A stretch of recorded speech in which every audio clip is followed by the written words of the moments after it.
"What are you?" she demanded, and began to edge around him, giving him a wide berth. "You don't know?"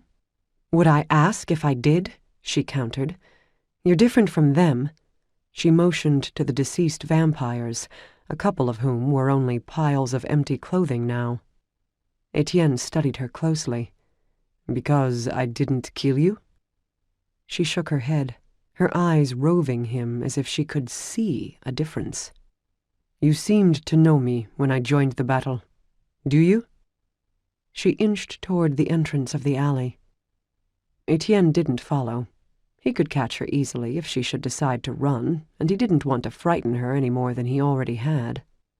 "I saw you," she said, "on the roof of the building across from the frat house. Were you following me?"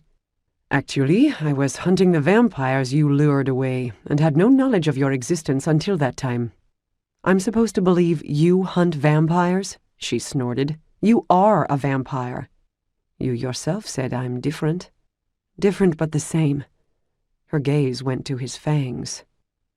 Etienne breathed deeply and forced his fangs to retract. Her eyes widened. The rumble of an approaching engine reached Etienne's ears. Fortunately, most drivers were so busy chatting or texting that they wouldn't notice anything peculiar taking place in the alleyways they passed. "Put your swords away and let us discuss this," he suggested reasonably. He needed to keep her talking while he decided what to do about this, whether to call Rawdon or... well, he didn't know what else. "No," she responded. "I don't think so." "You've nothing to fear from me. I just saved your life." "So you could take it yourself?" "No," he said, with the same exasperation he had heard in her voice earlier. "So you could turn me?" "Hell no." Her frown deepened.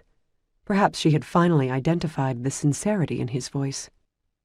A somewhat battered economy car screeched to a halt behind her. The driver leaned over and thrust open the passenger door. Krysta backed into it, never taking her eyes from him. Sitting down with swords still at the ready, she swung her feet into the car.